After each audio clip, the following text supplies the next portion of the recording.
to Alabama. We got Kentucky 0-2 in the SEC. I was not even aware of this. Georgia 0-4 ATS. They've not been good against the spread here. We got a huge spread though, minus 20.5. I've seen 21s out there. Over under 48.5. How do you break this game down? Well, without mentioning last week's game against Alabama that didn't work out very well for me, I will point out that this Georgia team was on my list of teams to fade this summer on this show. You might remember, Andy, I came in here and talked about Kirby Smart losing control over the team, all the off-field issues and the players getting arrested this summer, and a new quarterback. And I think this Georgia team's good, but I don't know if they're win the SEC, win the Natty good. Now they're 1-7 against Alabama. Kirby Smart's record versus Alabama moves to 1-7. They're still 33-1 at home since 2019. This is clearly not the same team as it was with Carson Beck and Brock Bowers a couple years ago. I think they lack the depth on defense and on the line of scrimmage. And quarterback's doing all right. Last week wasn't the best result, but this is a pretty good result. They're playing, a good situation, playing Kentucky at home. And a lot of people might look at last year's game. They won 13-12 at Kentucky in a nail-biter, low-scoring game. You might look at that and say now they're a 20.5-point favorite. This is out of control, but completely different situation. That game last year was a look-ahead spot on the road ahead of the Alabama game. And this year it's back at home after the Alabama game with a pissed-off team that got embarrassed last week. I think this Georgia team's going to crush in this game. The last time that Kentucky played at Georgia, they lost by a score of 51-13. I mentioned that I don't think that this Georgia team is as good as it was in previous seasons. I think Kentucky is significantly worse than it was last year, particularly at the quarterback position. I know Brock Vandegrift was disappointing last season, but Calzada's already been benched, and now they got freshman Cutter Boley, who was not impressive last week against South Carolina, throwing for 124 yards and 2 interceptions on 10 of 19 passing. Now he's on the road at Athens. I think he's in trouble. I think Georgia runs away with this one, so I will take Georgia to cover the 20.5 points. All right, big number, but yeah, as long as it stays below that key number, you're getting the best of the number. Jesse, if this happens to move to 21.5, stay off, or do you think this is just an outright ass kicking? If it moves past that key number, I would say take the first half, because that won't move through the key number. It's at 11.5 right now, and I've got a free pick up on the site. It's not going to go past 13.5. So as long as it's under 14 for the first half, go that route. We've got a pick your poison game in Chapel Hill on Saturday. Two teams off to very disappointing starts. Only one of the two is trying to rebound and make some noise before the 2025 season is through. Which one? Let's talk about it. Clemson at North Carolina. Looking at the Odds Logic live odds screen right now. Clemson, a 2-touchdown favorite. Total sitting 46 and a half. There are some 47s out there. And from a side standpoint, there are some 13.5s out there starting to pop up. The market's not excited about laying 2 TDs with the Tigers right now against a North Carolina team coming off of a bye. Teddy covers, WagerTalk.com, and the big game breakdown. And yes, Clemson's offense has been a little dicey so far this season. More than a little dicey. They've underachieved pretty dramatically this season. Offensive coordinator Garrett Riley isn't all that worried about it. Quote, I don't pay any attention to any of the outside noise. I'm always trying to be a great example to our players. If I get affected by that, if our head coach gets affected by that, then what does that show your players? Of course, right now the Tigers rank 113th in scoring offense, less than 20 points per game. 113th in rushing offense, only 116 rushing yards per game. 51st in passing offense, and 89th in total offense. All right. OC Riley, quote, I'm confident in myself. I'm confident in what we do. I know how we prepare. I know how we coach our guys. Of course, this guy won the Broyles Award for the best assistant in college football as recently as 2022. All right. I'm not I don't think he's forgotten how to coach. I don't think Clemson is going to be awful offensively all season long. And while there's been some concern about the defense under Tom Allen, the new coordinator for Clemson, or the second-year coordinator for Clemson, but this is a defense loaded with future NFL talent. It really is. You watch the NFL draft next year, you'll see Clemson players going in the top 3 rounds. Watch it in 2026, you'll see Clemson players going in the top 3 rounds. I mean, the bigger issues have been offensively for the Tigers, not defensively. I think this defense is pretty good, and I think they're certainly capable of shutting down the North Carolina Tar Heels. We got to talk about Belichick, but before I do that, I do want to ask you guys one simple favor. If you like this type of analysis, hit that like button. Thank you. Problem solved. Makes all the difference in the YouTube algorithms. We appreciate the likes. We appreciate the comments. Tell us what you think below about this game or any other. And of course, if you haven't done so, subscribe to the WagerTalk YouTube channel. More than 220,000 of you already subscribed. You'll get instant alerts every time these videos go live. And there's a ton of quality content we're putting out every single day on WagerTalk TV on YouTube. So like, comment, follow. Visit my homepage at wagertalk.com. Homepage, you can go to directly wt.buzz, 2 Z's, wt.buzz/TC. Takes you right to my homepage. We got a great deal on a $49 weekend warrior package. Every play in football, Saturday, Sunday, and anything I have on Monday night. So if you want to try us out, great opportunity. If you want to partner up, great deal for a 2-month all-access package. Get the second month for like $3 a day. Again, I encourage you, don't buy a play, buy a package. Check it out. 2-month packages, weekend packages, full year packages, season packages, whatever you're interested in. wt.buzz/TC. Let's partner up and make some money. I'm running pretty good the last couple weeks in football and in MLB playoffs as well. 11-3 playoff run, 11-4 football run, NFL and college over the last 2 weeks, 5-2 in one, 6-2 in the other. So we're making a little bit of money. I expect to make more before this season is through. So when we talk about North Carolina, all right, there were a lot of questions and concerns about what the Tar Heels program was going to look like in Bill Belichick's first season. And you read the quotes. I'm reading some coaching staff quotes. This is Mike Lombardi. And I know Michael Lombardi from back in the day. He was here in Vegas for many years as a VSiN contributor on their show. He had a show on VSiN. He's a guy who tells it how it is. Mike Lombardi, quote, "We had a little bit of a flu bug going around." So that's something of a concern. All right. Mike Lombardi talking about the UNC program. All right. I think we're a program that needs to get better at every single area. One of the things we have to get better is our young players. We got to continue to develop them and try to get them more involved in our team. The only way we can do that is a practice. We're trying to get really good practices together. We have one good practice and a bad practice. We can put 5 or 6 of them in a row ready to start building something. So they haven't been able to put good practices together. They haven't been able to be a fully healthy team. Quote, "There's enthusiasm about our program. I think one thing I would say is it's going to take us some time to get this program where we want it to be. There's no overnight fixes. I think ultimately, when you look at where we're at with our program, where we need to go, we've got a lot of work to do, and we love it. We're going to embrace the hard work and build this team moving forward.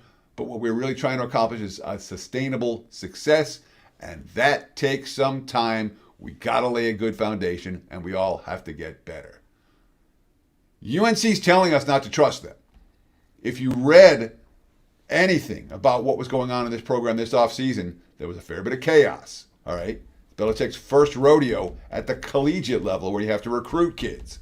And I'm not convinced that they have anything but their head up their asses when it came to recruiting for this season. I would expect the programs in place to be better next year, but 2025, UNC's a one-way team. They're telling us not to trust them. I'm not going to trust North Carolina right now as an underdog as they step up in class. They've not fared well in this role at all. So Clemson or pass for this better. No argument if you want to play under in this ballgame, but I think laying the points is the way to go. And of course, Clemson backers have been burned multiple times so far this season. Now's the week, perhaps, that they get some of that money back. Clemson or pass. There you have it. Thanks for watching WagerTalk TV. Appreciate those likes, comments, and follows very, very much. Visit my homepage, wt.buzz/TC, and have yourself a great weekend. Cheers. So I talked about this in my West Virginia BYU video this week. I'm going to talk about it right here, breaking down UCLA and Penn State. And the concept is simple. It's hard to make money betting on the disappointments in college football. I know UCLA covered last week at Northwestern. I know they gave the Wildcats a game. But in general, college football-wise, you make money sometimes in the NBA betting bottom feeders. You make money, baseball teams, the worst baseball teams, still going to win 55, 60 games. In the NFL, by midseason, the bad teams have decent point spread value. You can find bad teams that'll cover point spreads. In college football, I rarely look to back the bottom feeders. The season's not long enough. The markets don't catch up fast enough.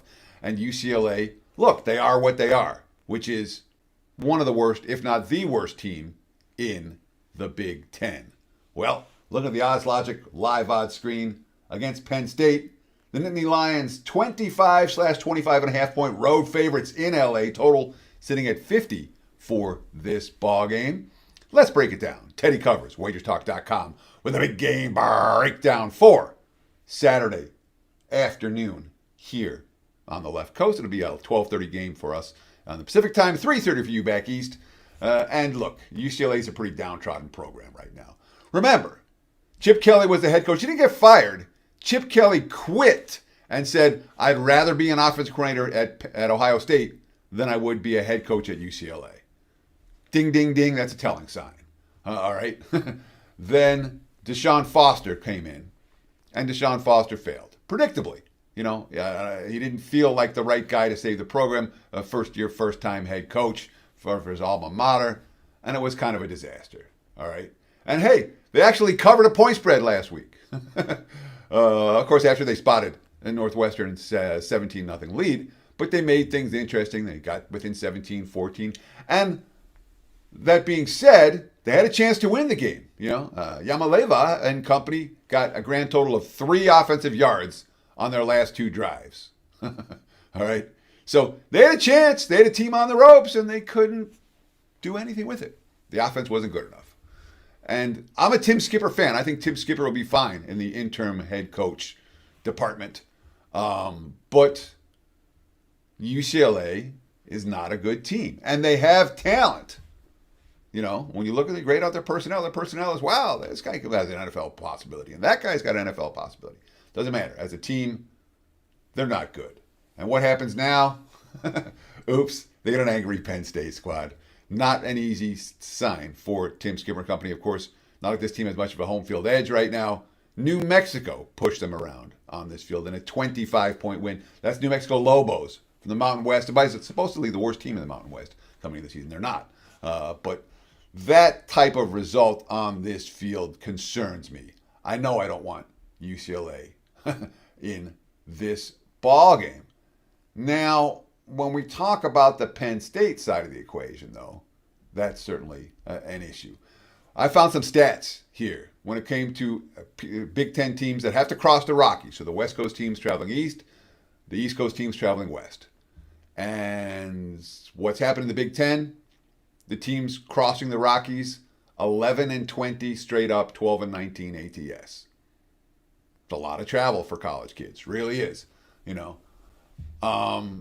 And Drew Aller and the Penn State offense. One, coach didn't have enough trust in them to throw the football around before they were down by 2 touchdowns in the fourth quarter, which tells us something.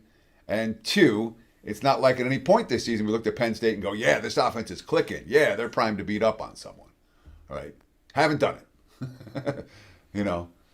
That said, boy, Penn State's defense played out of their minds in that game against Oregon. They're capable of doing it here, too, against this level of offense. Don't be fooled by the fact that they lost. Penn State stinks in every which way. They lost in double overtime. And when you're losing a statement game in double overtime, I'm not excited about laying 25 points with you on the other side of the country next week. Not going to do it. From a side standpoint, this game's a big nothing for me. Don't want the dog, don't want the favorite. But UCLA can't score. Their defense is okay. It's okay. Penn State can't score. Their defense is really freaking good. All right, what they did to Oregon last week was real. And Oregon's pretty good. They held Oregon to 17 points in regulation. It's only the fourth time in Dan Lanning's been there 46 games that the Ducks were held to 20 points or fewer in regulation. All right, before the overtime, and again, I don't count overtime stats. I try to take them out when I look at my box score analysis, do my box score analysis. 1.9 points per possession. All right, explosive play rate, 7.1%. That's way lower than what Oregon tends to do. It's way lower than anything they've done this season.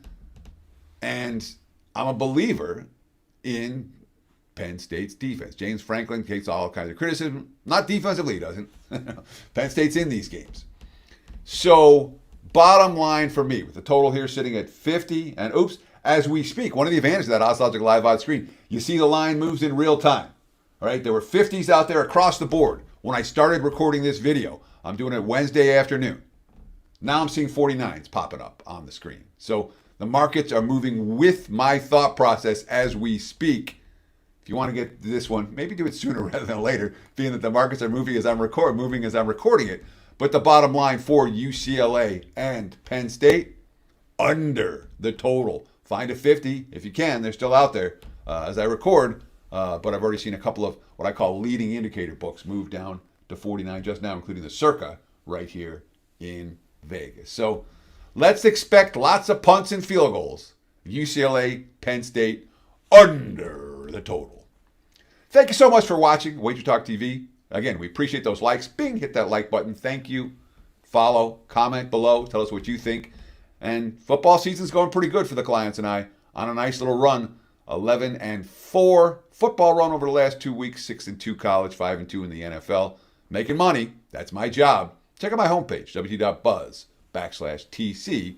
And let's partner up great deals right now. Whether it's a weekend warrior package for only $49. We have a 2-month special, every play, every day. Lots of good opportunities. To get on board, visit wagertalk.com or my homepage, wt.buzz/TC. Thanks for watching. Best of luck with all your bets, and stay tuned right here on this channel for more quality video content. Cheers. Two SEC matchups on national TV at 3:30 Eastern this Saturday. One of them's a top 25 matchup, the other's not, and it's not what you would have thought. Vanderbilt, Alabama, Texas, Florida. I've got free plays with analysis in both games coming up right here, right now. Hi, this is Steve Merrill, WagerTalk.com, right back here on WagerTalk TV. And let's start with the, first game. Both games are at 3:30 Eastern, but I'll start with Vanderbilt and Alabama. Why not? This game is on ABC national TV, and this is the surprising ranked game. Vanderbilt, number 16 in the nation. Who would have thunk? Alabama, only number 10, but Bama's still a double-digit favorite in this one. And let's not forget, last year they were a 23-point road favorite at Vanderbilt and lost outright. So, yes, even after the Georgia game, you know this is still a focus spot for Alabama this week. Normally, this would be a huge letdown spot. You'd say after going down to Georgia, winning outright as an underdog, and then having to come home and play as a double-digit favorite against lowly Vanderbilt, it'd be a flat spot, but it's not this year because Bama lost that game as a big favorite last year. And it's interesting, Vanderbilt returns the third most production in the country this year, 19 returning starters. So this is basically the same team that won last year. And I can understand why this line has been dropping. In fact, it opened right around 13.5, 14. It's now down to 10.5. But I don't agree with that move. My 10,000 game simulation favors Alabama by 14 in this one. If the line drops further to minus 10 or less by kickoff, then I think we do start getting more value with Bama. About a 4% chance they win this game by exactly 10 points, which is a key number. And while Vanderbilt's an explosive offensive team this year, Alabama's the better defensive team. Better defensive team at home with a legit revenge motive. Even after that Georgia win last week, I think they come to play, especially at 10 or less. Currently 10.5, but if you get 10 or less by kickoff, there is some value with Alabama in this one at 3:30 Eastern on ABC. Now, your other game is also on the sister network, ESPN, and that is unranked Florida hosting number 9 Texas. And talked about Alabama only number 10. Well, Texas opened the season number 1, lost at Ohio State. Now they're number 9. Florida began the season ranked top 20 as well. They're unranked. Two teams are kind of heading downward right now. So what do we do with this game? Well, everyone's going to jump on Texas and figure they can't lose, right? They're not going to lose to lowly Florida, whose coach is on the hot seat on the outside looking in. But that's being priced into the line. In fact, my 10,000 game simulation favors the Longhorns by just 3 points in this one. and both defenses hold substantial edges. Now, the Florida offense has been bad, and I rank Texas right now as perhaps the best defense in the nation. So it's going to be tricky for Florida to score. So maybe a team total under 17.5 makes sense. Not a lot of wiggle room, though, with the over-under in this one. Extremely low total of just 42. Now, 41 is a very key number. About a 3% chance the game lands exactly 41 points. We talk about that some in the NFL. Hardly ever talk about it in college football, but 41 is a very key number. So at 42, maybe a little bit of value with the under. Two defenses that should dominate. Team totals are attractive with both teams under as well. 24.5 for Texas, 17.5, both above those key numbers. But I would lean towards the Gators as well in this one, catching the touchdown, because my simulation favors Texas by only 3 points in this one, and the current line is 7 as we head into the weekend. 7 even money. I have seen a 6.5 at Bookmaker, which is one of the sharper books. So if you like Florida, probably go ahead and grab the +7 now. If you like Texas, wait. You might get a 6.5 by kickoff on Saturday afternoon. But I would prefer to take the inflated line value. While Florida is a struggling team, they faced a very tough schedule, and they do still have the defensive edge in this game, as does Texas. So once again, my concern is Florida scoring here, which is why I like a team total under 17.5 is another way to play it. But as far as the point spread in this game, I do think we're getting value now with Florida at +7 or more. It's a key number, about a 4 to 5% chance in a low-scoring game that Texas wins by exactly 7. So at 7 and more, I would start leaning towards the Gators. They've played a very tough schedule, but when you start looking at opponents played, this is a really good defense still. Florida's averaging just 4.9 yards per play offensively. That's a terrible number. Well, guess what? Their opponents faced give up just 4.9. They faced a really tough schedule, as I mentioned. And defensively, they're giving up just 16 points a game, just 4.9 yards per play against teams that average 27 points a game, 5.9. And I'm not sold on Arch Manning. You know, it's been sitting weird with me that he would be willing to sit for 2 years and not play anywhere, even though he's getting paid. And now we're starting to think maybe he's not that great. He looked very mediocre. Obviously, didn't look good at all at Ohio State. That was a tough environment. Did bounce back and dominate San Jose State. Dominated Sam Houston State last week. 7 touchdowns, 1 pick in those 2 games. But look at the UTEP game in between 2-3 weeks ago on September 13th. He averaged just 4.6 yards per pass and was only 11 for 25. Nothing more than a 23-yard completion, nothing longer. That's the concern, and I do think this Florida defense, other than Ohio State's as good as they're going to face all year, under makes sense. Team totals under makes sense. If it is a low-scoring game, Florida +7 or more makes sense as well with that inflated line. 3:30 Eastern, ESPN. Hey, there you go. Quick hitter for you on 2 of the big SEC national TV matchups on Saturday afternoon. If you're finding this video useful, all I do is ask for a thumbs up like. The more thumbs up likes the videos get, the more videos I do each and every week. Free play videos for you right here on WagerTalk TV. If you got a couple extra seconds, drop a positive comment below, or maybe even include some of the games you like this week. Not just these matchups, but what other plays for Saturday college football are you looking at? Hey, include some analysis if you have time. Let's learn and earn and win together here on WagerTalk TV.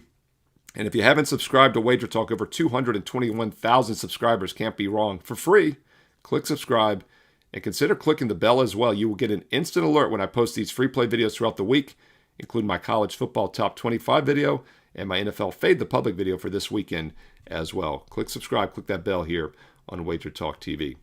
On the way out, don't forget you can get my personal best bets on my page each and every day at WagerTalk, Steve Merrill, WagerTalk.com. It's quite simple. If I have a play, my clients get it. Same games I've been using personally go out to my clients. I've done it this way since I started over 29 years ago in August of 1996. And that last cut from my best bet card is still a pretty strong opinion, and I put it for free for everyone. Check out the daily bonus free play. Check out the strong best bets. If you'd like to get all my football plays this weekend, both Saturday and Sunday, the Weekend Warrior Special gets it all for just $49.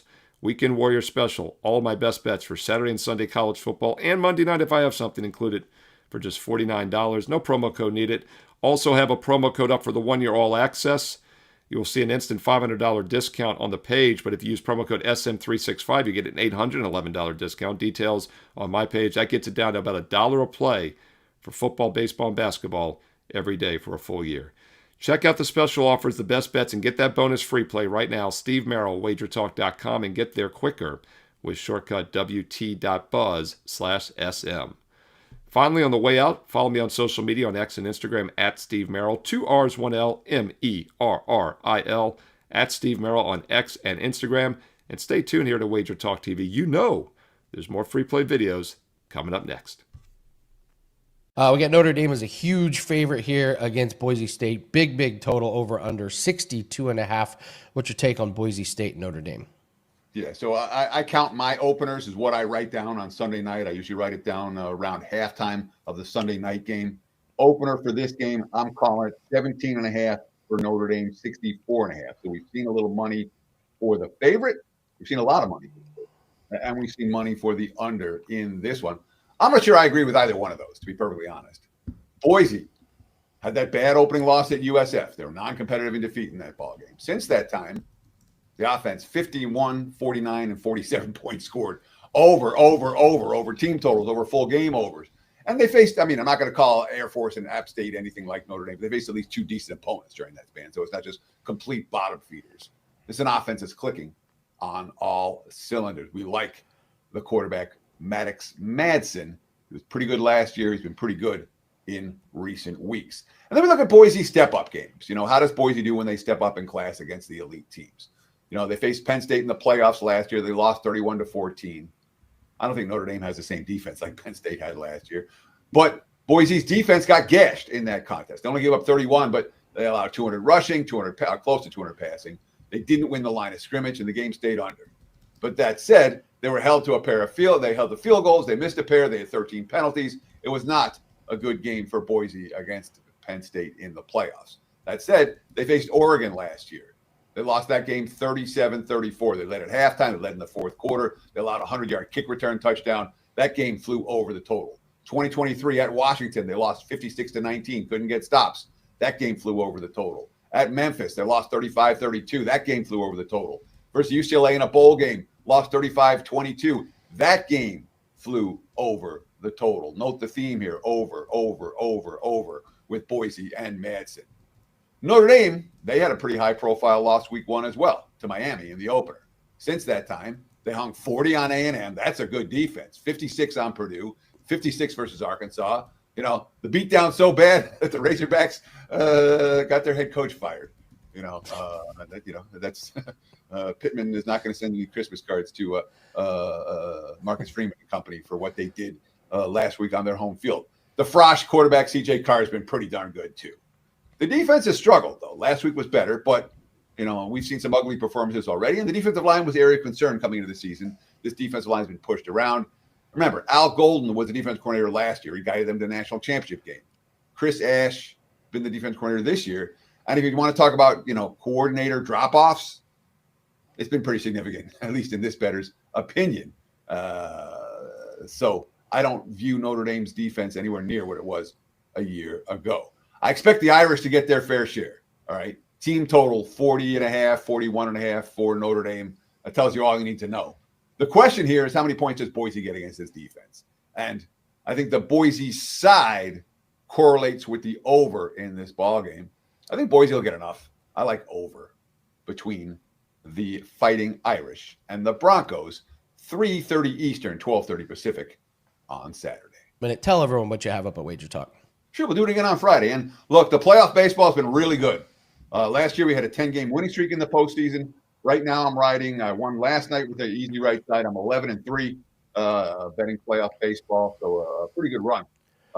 Football's been a pretty good run of late as well. Ralph's got some amazing numbers. I might almost get to. He's talking 18-2s. Those are fantastic. 9-1s. That's unbelievable. I'm 6-2 in college and 5-2 in the NFL, and over the last 2 weeks. Is that right? I get it exact so I don't screw up. 5-2 NFL, 6-2 college. So it's pretty good. The playoffs have been pretty good. NBA's coming up. That's been pretty good. Check out the homepage, wt.buzz/TC. Let's partner up, see if we can make some money together. Matt Rule came to Nebraska 3 seasons ago. They won 5 games. Last year, they won 7 games. And again, this preseason, we had all the Dylan Raiola hype, the Nebraska hype. Is it legit? I'm Ralph Michaels, and I'm breaking down this game of Nebraska and Michigan State. This is brought to you by the GoldSheet newsletter. The GoldSheet newsletter, this is an actual key release in this week's issue. The GoldSheet newsletter has a write-up on every NFL game and every FBS versus FBS game It's loaded every Tuesday evening. It's $19 for the week or $159 weekly through the Super Bowl. Check it out at WagerTalk.com. Now, while this is an actual play from the Gold Sheet, I'm going to throw in some notes at the beginning of this video. So these are my opinions and not necessarily the Gold Sheet's. The play at the end of the video is an actual key release. Now, Matt Rule is a coach that I love. I love traditional football coaches that come in.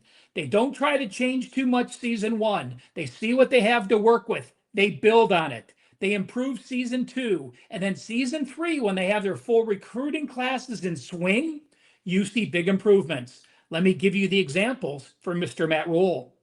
At Temple, first year, he took over a team. They only averaged 299 yards per game, outgained by 75 yards.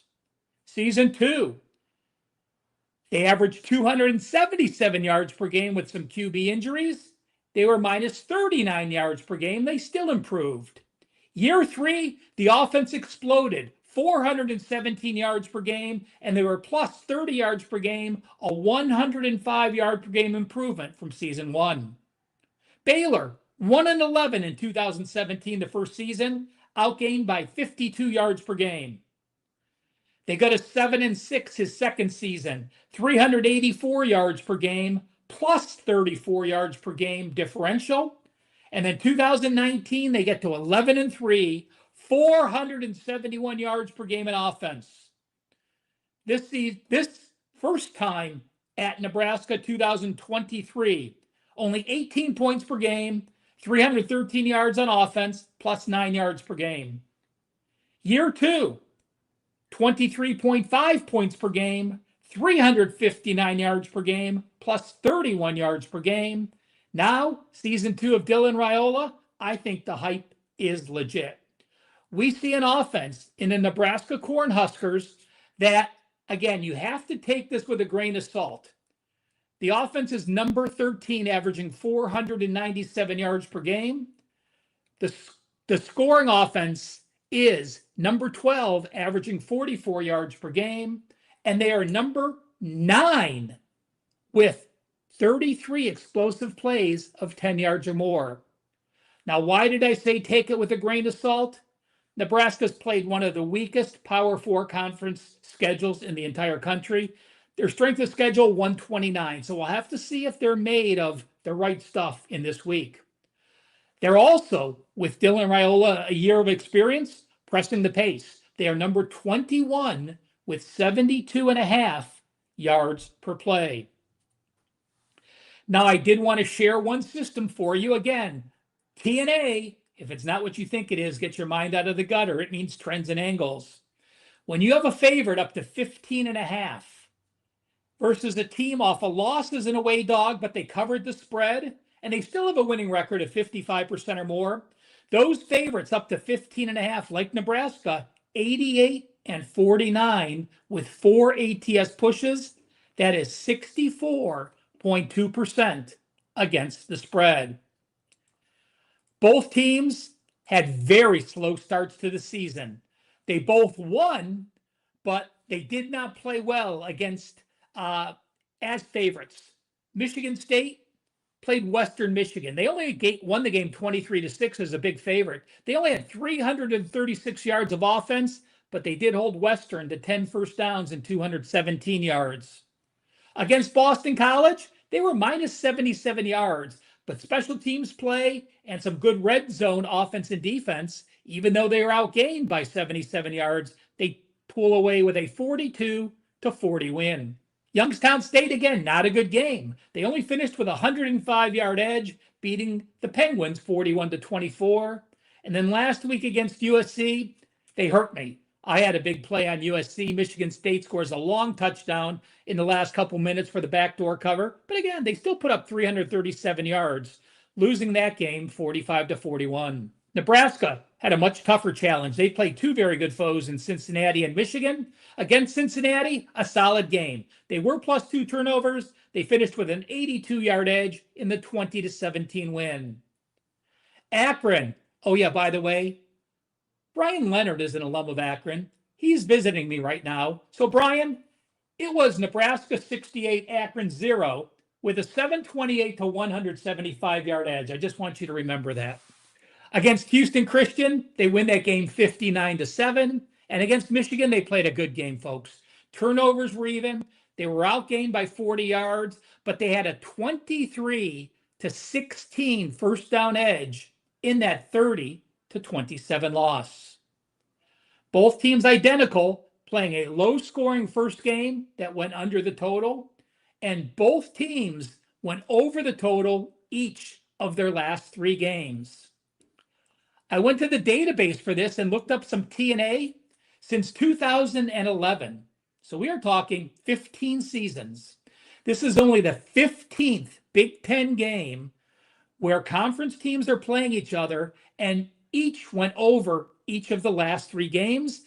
They've gone 10-4 over under. That is 71%. Also, Big Ten games with both teams off byes.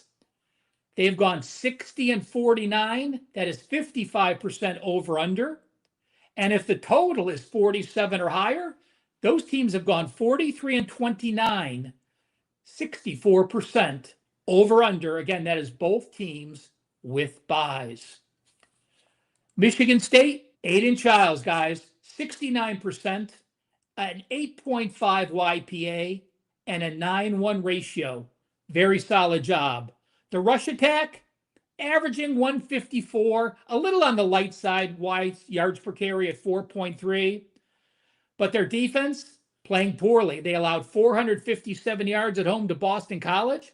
They allowed 523 yards to USC, including 289 yards rushing, which translated on 40 carries to 7.2 yards per carry. The Nebraska defense, while the numbers are strong, 271 yards to Cincinnati, the Akron and Houston Christian games, guys, you could just throw that away as Nebraska goes into their conference schedule. Against Cincinnati, they allowed 202 yards rushing. Against Michigan, they allowed 391 total yards and 286, 8.7 rushing. Michigan State will be able to run the ball against Nebraska. Nebraska, even though they struggled last week against Michigan, this is not the Michigan defensive front seven. Nebraska will be able to run the ball against Michigan State. Both quarterbacks are going to have numerous opportunities for play action and to stretch the field. You look at Nebraska's receivers, they've got 4 receivers with over 13 carries, 3 receivers with over 200 yards rushing, 200 yards receiving, and they're all solid YPCs, 14.3, 14.1, 15.2. Then they have Cortez Mills in there who really stretches the field, 6 catches, 21.3 yards per carry. Omari Kelly, the main receiver for Michigan State, 317 yards, 15.1. And Christian McCray, their field stretcher, 7 receptions, averaging 18.3 yards per carry. I have no real opinion in the game, but before I get to GoldSheet's play, you probably know what it is. Let me remind you, GoldSheet, the oldest and most respected newsletter in the country, now part of WagerTalk. $19 for one issue, $159 for the whole week. And also let me remind you, since the start of college football in 2024, Ralph Michaels is number 2 in college football at WagerTalk, having a great season this year as well. I have a 5%, my football 5%, 9-1, 90%. That goes Friday. If you're interested in my Saturday college football and my Sunday NFL, or anyone at WagerTalk, including the GoldSheet, the Weekend Warrior, just $49. And if the service you choose has a Monday night football play, you will receive that as a bonus. Well, the TNA says over. The stats say over. The quarterbacks say over. And guess what? The GoldSheet says over as well. Nebraska is 11.5 point favorite. This total 48.5. Thank you, GoldSheet, for that play. And remember, smash that like button, leave a comment, anything you want added to these videos, taken away. You hitting that like button and leaving comments are the reason we are able to provide you all this free content. And make sure you follow WagerTalk on all their social media networks. Over 300,000 followers. I hope you're part of that group. Nebraska, Michigan State over, courtesy of the GoldSheet. Make sure to check out more of my videos, and thanks for tuning in. I see several already coming in. Let's go to Maryland and Washington. Jacob Hefner. He wants to know, why are the bookmakers disrespecting Maryland? Forget taking the points. Give me the Terps straight up at home against Washington. Ralph, I'll say this. Washington coming off a game against Ohio State where they probably played better than the final score indicated. There were some penalties that I thought shouldn't have gone against them that did. They for more than a half, they were in that game with Ohio State. They took a lot of money, Washington did early in the week against the Buckeyes. Maryland is interesting because they usually fall flat on their face when the conference schedule starts. What do you think here about this game, Maryland at Washington? Well, the reason the bookmakers, as he puts it, are disrespecting Maryland, let's see, they played FAU, Northern Illinois, Townsend, and Wisconsin. So I'll tell you this, I do like looking at Sagarin's strength of schedule. The reason being, he adds in the FBS and the FCS teams. So you get a legitimate strength of schedule. And this may be the lowest number on the board. You can't quote me on this, but there are 136 FBS teams. They have Maryland as the number 176th schedule. So that means at least 40 FCS teams have played a stronger schedule than Maryland. And still, they're only number 55 at plus 68 yards per game. Washington has played 110 better spots, number 64 schedule. They are number 21 in yards per game diff. They're plus 174.5 yards per game, and they're plus 2.41 yards per play. That is number 17 in the country. Maryland also misleading. They're plus 7 turnovers. That's one of the highest numbers. So when you're going through your schedule and you're putting up stats and you win the turnover battle, again, 6 of those came against FAU. But you look at the Wisconsin game, they had a 30-yard edge. They only rushed for 61 yards and 2.7 yards per carry. Against Northern Illinois, they only rushed for 86 yards and 3.1 yards per carry. And this Washington defense is legit. Yes, Ohio State scored 357 on them. I mean, put up 357, but that was basically, the Ohio State average. So they did a fine job. I think the disrespect for Maryland is legit. I like the Huskies. Okay. Steve, what do you think? Washington certainly got a lot of respect last week against Ohio State and could not cash in, obviously. But I'm with Ron. I think Maryland's going to lose this game. They're not. I think whether or not I want to lay the points with Washington, a different story. But I don't think Maryland's winning here. It's a terrible scheduling spot, in my opinion. I mean, they're traveling cross country. Ralph might have this. When's the last time they've ever played in Maryland, if ever? I would venture to guess these teams have never played, at least in Chapel Park, not Chapel Hill. What's it? College Park. College Park. I grew up in Northern Virginia, and I've been away for 20 years. I couldn't remember the name. I've been to basketball games at College Park. You got to park like 2 miles from the stadium. I can't imagine the Huskies have ever played at Maryland. So this is a weird setup. And then you're coming off that game. Yes, your season's not over because you lose one time, but it's still a spotlight game. You only scored 6 points, and that's a home game. And now traveling cross country looks like a terrible setup. And then there is line value, I think. My 10,000 simulation has Washington winning by 3 points on average. I do also rate Maryland as the stronger defensive team in this game. Washington the better offense, but the bad schedule spot. It'll be interesting to see if we get 7 or more. It's 6.5 across the board right here on Thursday afternoon. But if you check Bet Online, Bookmaker, and those are the sharper books, I get that. They're at 6.5 minus 15. I would wait. You might get a plus 7 with Maryland by kickoff on Saturday afternoon. I would definitely like the Terps at that point. Okay. Steve says to wait a little bit. Ralph, you're waving the I am going to give backup Steve with 1 point. Last year, the first year in the Big Ten, they went to Rutgers. They put up 521 yards, but they lost 21-18. They went to Indiana. They lost 31-17, and they went to Iowa, half the trip of what Maryland is, and they lost 40-16. So those 3 Central and East Coast games on the road last year, ugly.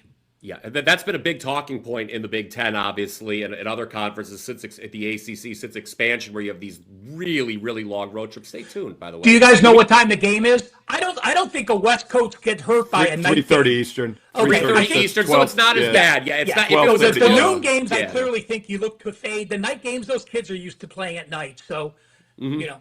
Yeah, stay tuned, by the way. My free play at the end of the show. Of course, I'll give out free plays at the end of the show. My free play will be on another team. I'll be fading a team making a long cross-country trip. So stay tuned for that. There are only 2 ranked versus ranked college football games this week. The biggest on the board, Miami of Florida, an away favorite at Florida State. I am Ralph Michaels for WagerTalk TV. Let's break down these in-state rivals.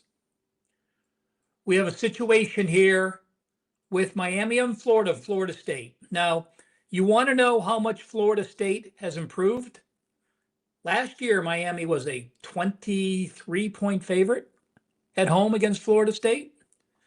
Won that game, and now, a year later, with Florida State's improvements, they are a 4.5-point favorite. In that game last year, Miami finished with a 445 to 248 yard edge, winning 36-14. This year we have a Miami of Florida team that has caught fire, both hype-wise and with public perception. We always wait for the Miami Hurricanes to start off well and then collapse. Well, Mario Cristobal is now in his 3rd season. And after having that strong game against Notre Dame, which they covered, they failed to cover by a point or 2 against Bethune-Cookman, but I don't worry about that at all. They had a 543 to 191 yard edge.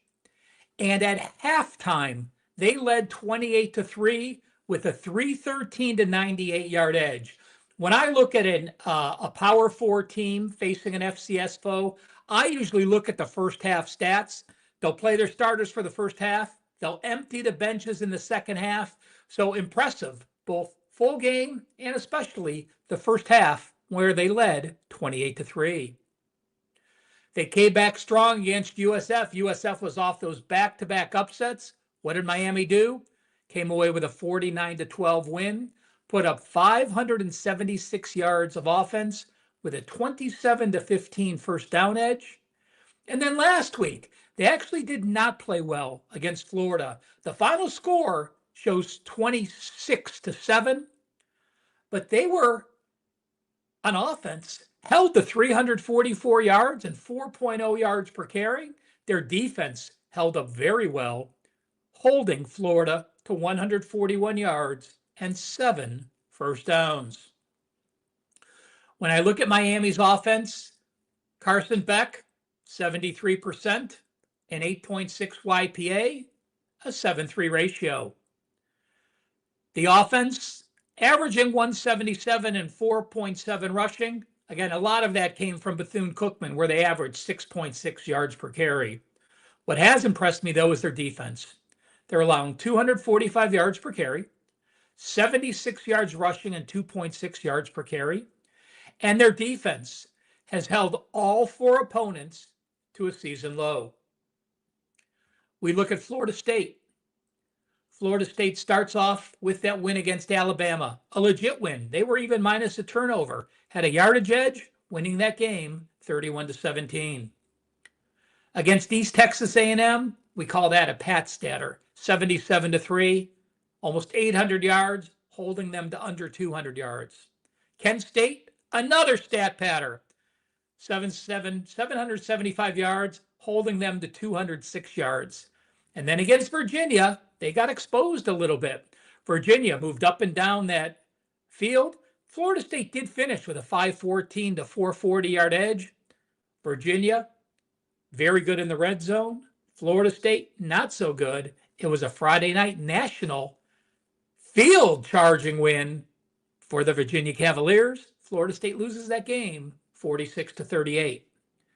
Now, I do want to give you a system that says Florida State, but I also want to talk about it a little bit.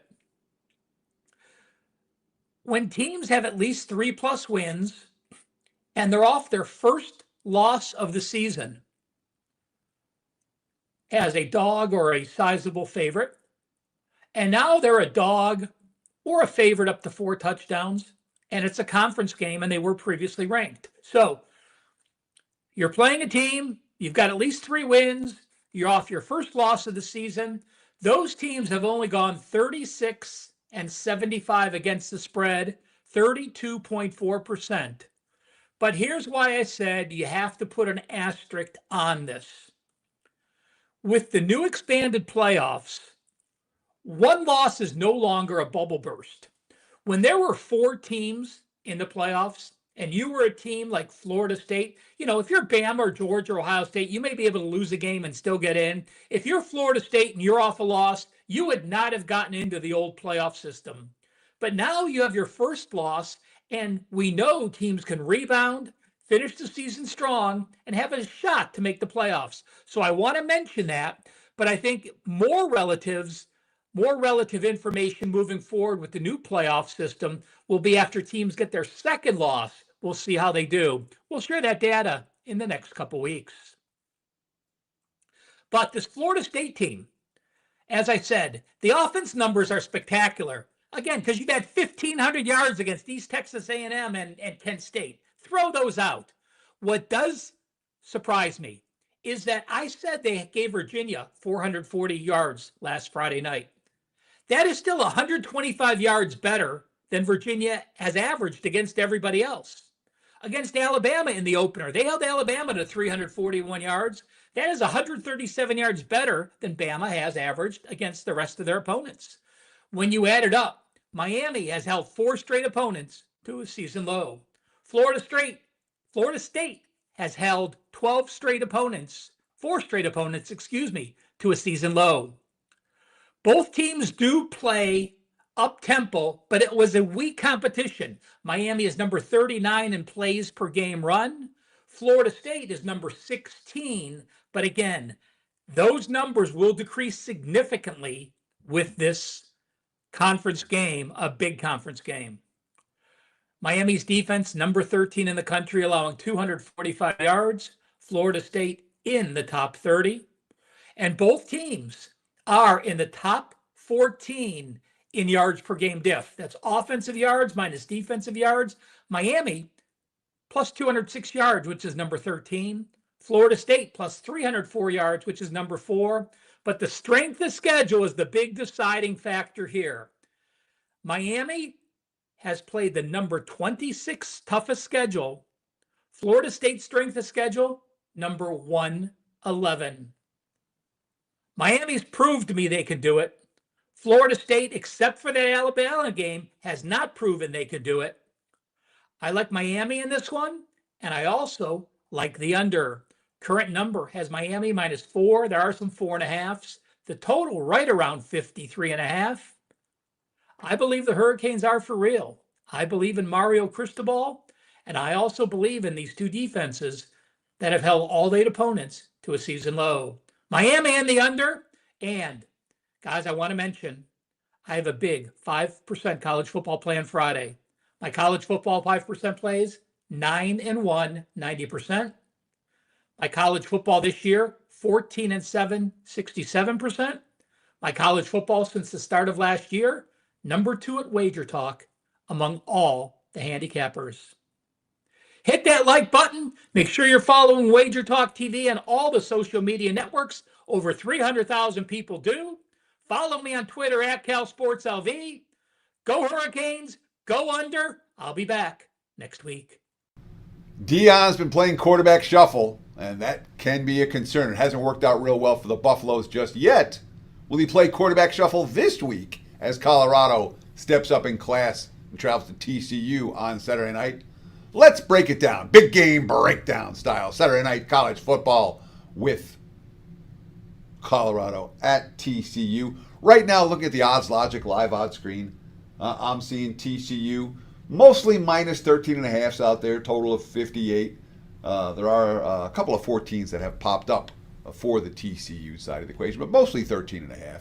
Of course, this OddsLogic live on screen. Get a free 7-day trial if you haven't done so already. Just visit oddslogic.com/Teddy. Take advantage of the offer. Again, 7-day all access. oddslogic.com/Teddy. I keep it running pretty much 24/7 on one of my screens. You can see the line moves in real time. You can see multiple books. It helps you know exactly which app to open right away. So, again, check it out. Oddslogic.com/Teddy, period. All right. So here's a Colorado team, obviously, that's had a fair few struggles this season. And they've had BYU on the ropes last week. They had an early 14-0 lead, and pretty much the rest of the way BYU controlled. Cougars ended up winning 24-21 in that ballgame. BYU with the only score in the fourth quarter. Deion's quotes, they were interesting. Quote, he said, the moment was too big for some of our athletes. We had opportunities, tremendous amount of opportunities, but nonetheless, we didn't cash on it. Sometimes when it seems like they have more talent, but you didn't quite win the game, it makes it feel somewhat awkward. Sometimes it feels like the moment was just too big for some of our athletes.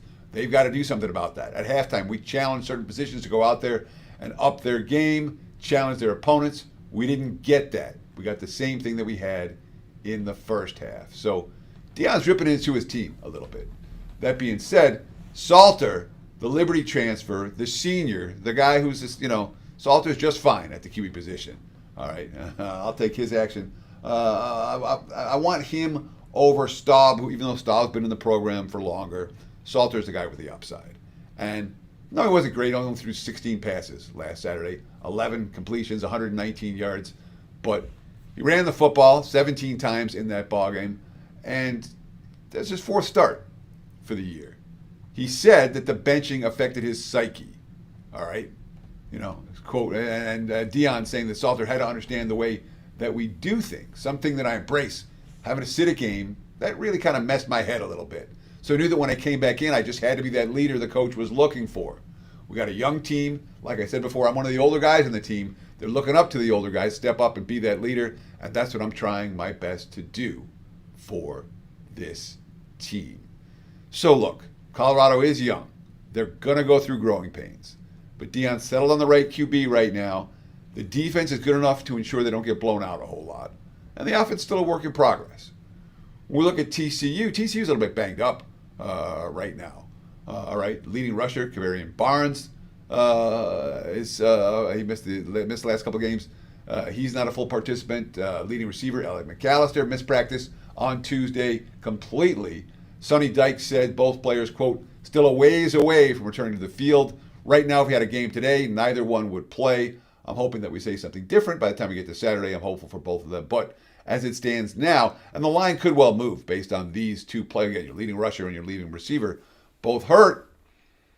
I'm not expecting either guy to suit up. And the fact that neither one was 100% in practice earlier this week, one guy sitting completely, one guy limited. In college, they tend to let the guys get healthy. They tend to. Not at all. So, when we look at TCU's season, they beat North Carolina. Okay, North Carolina's a team. I did another video about North Carolina talking about how far away they are from being a successful team this year. Tar Heels are pretty rough. All right. They beat SMU. Yeah, sure. They trailed in the fourth quarter of that ball game. And then they hit a 70-yard TD catch and run, and McAllister threw a 44-yard touchdown on the drive after that. They ended up winning by 11. It was a misleading final score, and the plays were made by receivers that aren't healthy right now. All right. They beat Abilene Christian, no big deal with that. They blew the lead and lost to Arizona State last week. They allowed 10 points in the last 2 minutes. I would be surprised if there's some hangover effect from that. And worth noting, fourth quarter drives for TCU. Game on the line last week. 3 and out, 1 first down and then punt, fumble, interception. That's not getting it done. And I understand that's a hostile environment because it's a pretty good defense. This week, the environment won't be quite as hostile, but it's still a pretty good defense. I think the price is too high for TCU. Plain and simple. The lean here is Colorado plus the points. And we're going to wait to see if these guys play. Maybe we'll get, again, there's 14s out there now. I wouldn't say, if you can grab a 14, grab it now. If there's 13.5, there's no rush. We could see this line swing back towards TCU if they get some of their key players back in the lineup. I'm not convinced they will, But there's no urgency. If you find a 14, lock in now at 13.5. You wait until you can find a 14. If you can't, well, then maybe it stays in the lean category. But the lean here is clearly Colorado plus the points at TCU. The Horned Frogs not a team I trust in this point spread range just yet. Appreciate those likes very, very much. That's all I ask. If you like this video, give us a like. Comment below. Tell us what you think. Follow the Wager Talk YouTube channel. More than 220,000 of you have already done so. You get instant alerts every time these videos go live. And it's free. So like, comment, subscribe, and stay tuned to this channel for more quality video content. Check out my homepage, www.buzz.com/TC. We're running good in football. Last couple of weeks, 11-4, NFL and college combined. MLB playoffs are running pretty good. NBA just around the corner. And great deals right now, whether it's a weekend Warrior Pass for football this weekend, only $49 every play, every day, Saturday, Sunday, Monday, or one of the extended service packages. If you want to get on board, we'll partner up and you'll get MLB and NBA and college basketball and college football and NFL. Then again, check out the homepage, www.buzz.com/TC. Best of luck with all your bets, and thanks for watching Wager Talk TV. Cheers. Pair of national TV games in college football Saturday night, both at 7:30 Eastern. I've got free plays in both games for you with analysis coming up free right here, right now. Hi, this is Steve Merrill, WagerTalk.com. Right back here on Wager Talk TV. We're going to break down Mississippi State, Texas A&M, and also Kansas, Central Florida, SEC, and Big 12 action for you this Saturday night. Let's start with that SEC game on the SEC Network. Isn't that appropriate? 7:30 Eastern Saturday night. Unranked Mississippi State at number 6. Texas A&M, one of their higher rankings in a while. Are they for real? Well, my 10,000 game simulation, let's start with that, has Texas A&M winning this game on average by about 17 points. So the line is pretty much where it should be. Currently about 15.5 to 16. Texas A&M the big favorite here at home. I'm going to look at the total, though, instead. I think that's where the value is in this game, and I like the over 55.5 for a few reasons. First of all, the sharp money agrees. We talk about the Pinnacle lean, the sharp versus square books. Well, South Point is a very public book in Las Vegas.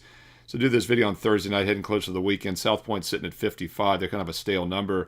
But then we look at Bet Online, 56. Pinnacle, Bookmaker, some of the other sharps, 55.5, juiced a little bit to the over. So the sharps are in agreement with the over here, and I agree as well. First of all, it's a tough spot for Mississippi State. They're coming off that tough overtime loss against Tennessee last week. Keep in mind, they gave up a touchdown late at the end of regulation and then lost in OT, a 75-point game, easily soaring over the total. But they've been a very good offensive team this year. They put up 63 against Alcorn, 34 against Southern Miss, 38 the week before against Northern Illinois. And yes, Texas A&M is a solid defensive team, but they've been suspect at times. They also had a high-scoring back-and-forth game against Notre Dame a few weeks ago. That was an 81-point total. 49.5 was the over-under, by the way, in that game. And then last week, a low-scoring, non-covering win, or maybe a push, depending on when you played it, against Auburn. 6.5. They won by exactly 6. 16-10, very low-scoring game, but they had over 400 yards of total offense. So I think that misleading under last week has set up some line value now with the over. And if Mississippi State comes in a little bit flat, as they might, and teams often do after tough overtime losses, I feel that usually shows more on the defensive side of the ball.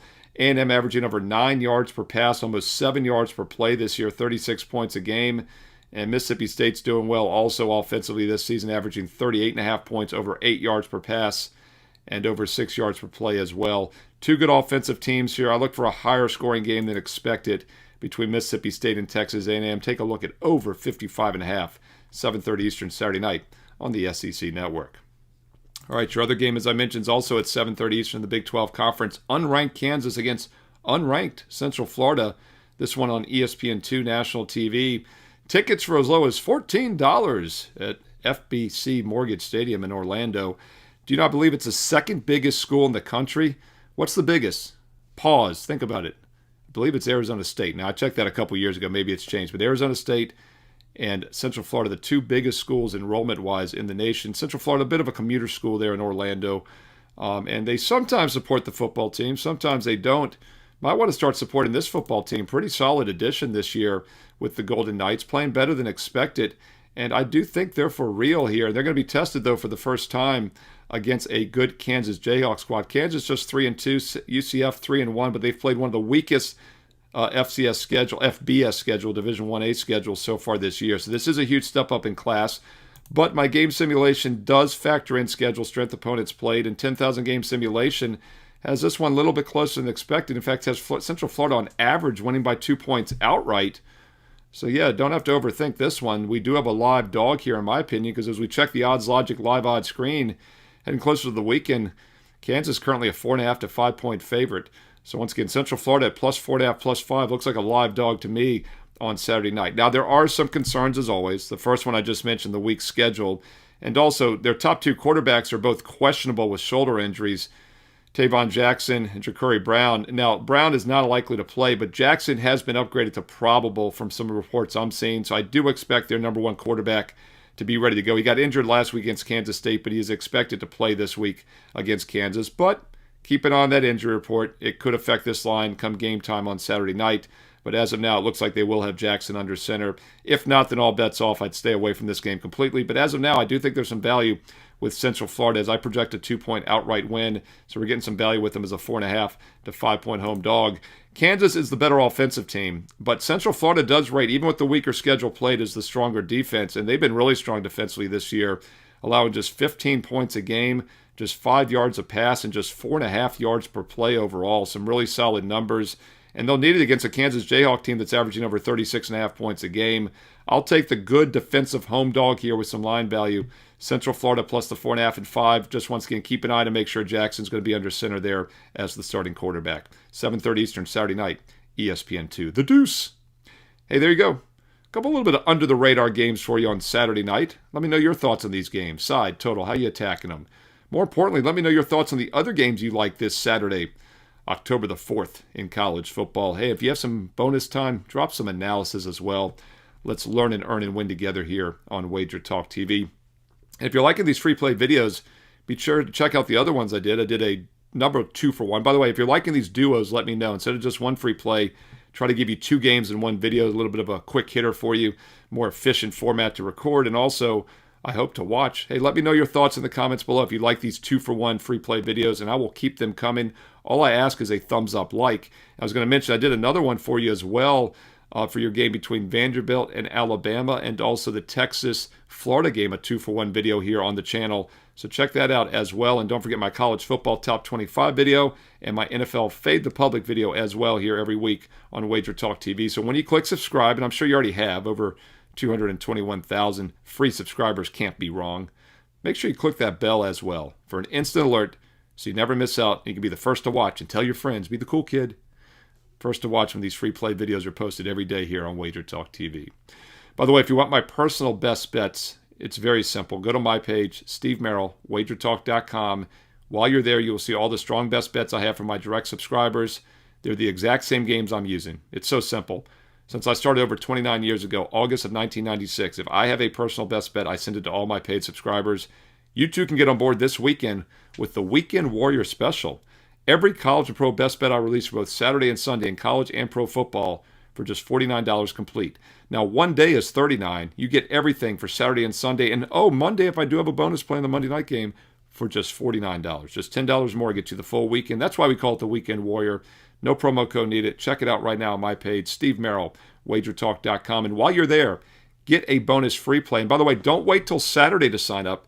Sign up right now for the Weekend Warrior, and you get all my plays as they're posted for Saturday and Sunday. And I mention that because I've got 2 advanced NFL games up for Sunday right now on the page, along with a bonus free play for this Sunday Pro Football. Check out the daily free play. It's always a last cut from my best bet card, and I put it free for everybody with analysis. Check out the free play. Check out the special offers. And by the way, we also have a 1-year all-access pass special with a bonus 25% coupon that gets it down about $1 a play for football, baseball, and basketball if you're ready to take a serious long-term investment approach. Full details on my page right now, Steve Merrill, WagerTalk.com, and get there quicker with shortcut WT.buzz/SM. On the way out, follow me on social media at Steve Merrill, 2 R's, 1 L, MERRIL, at Steve Merrill on X and Instagram. And stay tuned here to WagerTalk TV because there's more free play videos coming up next. It's double gamer time. Saturday night, West Coast action. I live in Las Vegas. I've lived in Las Vegas since 1998, so I watch plenty of West Coast football. These games right in my wheelhouse. Let's break it down. Duke Cal on ESPN2. Nevada Fresno on CBS Sports. To close out your Saturday night, Teddy covers from WagerTalk.com with a pair of big game breakdowns. And looking right now at my Odds Logic live odds screen, let's start with Cal and Duke. Right now, Duke -3, total 56.5 against Cal. Duke is a road chalk, and people were surprised to see Duke as road favorites last week when they went to Syracuse. They weren't surprised to see Duke as road favorites last week when they destroyed Syracuse in Syracuse, a game that was over well before halftime, a complete and utter domination. That being said, I like this Cal team. Make no mistake about it. They've been an underdog 3 times this season. They've won all 3 of those games in straight up. They beat Oregon State when the Beavers were favored. They beat Minnesota when Minnesota was favored. And then they won last week against Boston College when the Eagles were favored by 6.5 points. BC didn't really sniff a point spread cover in that ball game.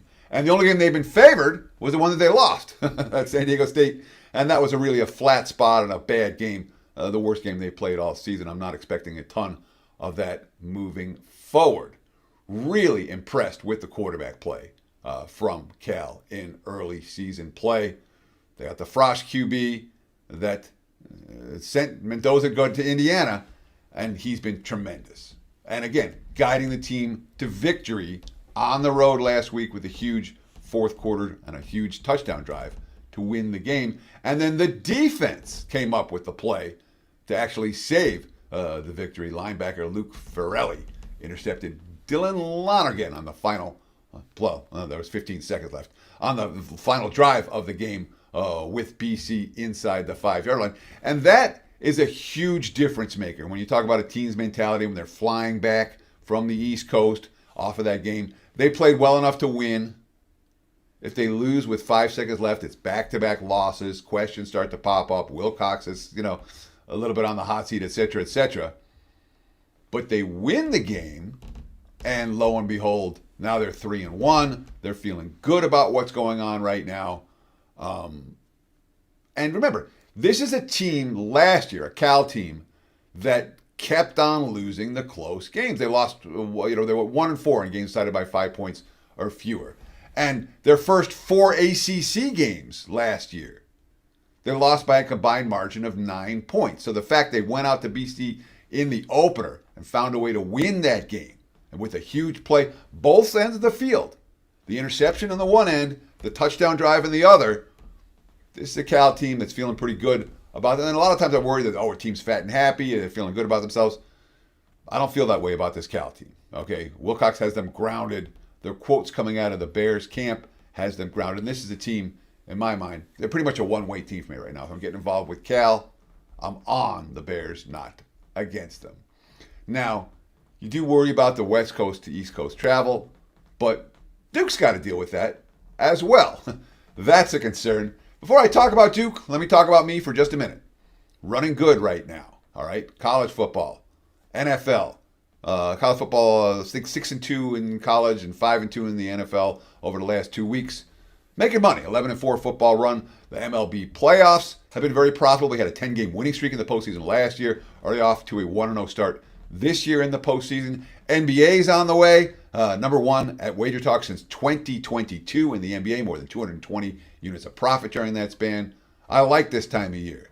Let's partner up, make some money together. Just visit the website, WagerTalk.com. Check out my homepage, wt.buzz/TC, and take advantage, whether it's a weekend warrior package for $49. We got a 2-month deal right now, which is great. Buy 1 month, get the second month for $3 a day. Every play, every day, every sport. Good deals. Anyhow, check it out. wt.buzz/TC. Appreciate those likes, comments, and follows very, very much. So, Cal had to travel across the country last week. Duke's got to make the cross-country journey this week. And the Blue Devils didn't play any games on the West Coast last year. They made a couple trips to the Central Time Zone, but the longest trip was less than 1,100 miles. They faced SMU in that ballgame. The longest trip so far this year came against Tulane in New Orleans, and Duke lost that game. So it's a long trip. And look, Duke was able to run the football, 235 yards against Syracuse last week. I'm not convinced that they're going to be able to have similar success against a Cal defense that's pretty good at stuffing the run. The quarterback, Darian Mensah, talked about how the defense spurred the offense. Quote, it keeps the playbook super open. You don't have to force the ball down the field. Your defense getting stops and getting the ball back to you. I'm not convinced that happens here against a Cal Bears offense that I think is better than perhaps their stats should show. Been so impressed with the QB play from Cal in early season play. And I'm impressed with what Cal's done in tight games, making plays in the fourth quarter. I'm a Bears believer. Cal or pass for me on Saturday night. Let's talk about Fresno and facing the Nevada Wolfpack. Right now, looking at the Odds Logic live odds screen. And by the way, you guys want a free trial of Odds Logic? Real simple.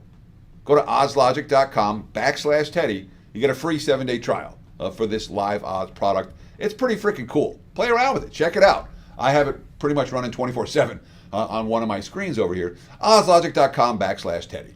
So the Odds Logic screen telling me that Fresno minus 13.5/ minus 14 against Nevada. Total 45/45.5. And it's worth noting, Ralph Michaels talked about it on WagerTalk today, a great system that points towards the underdog, Wolfpack here, when the total is low and the point spread is high in these conference games. You're talking about a double-digit point spread and a total below 50.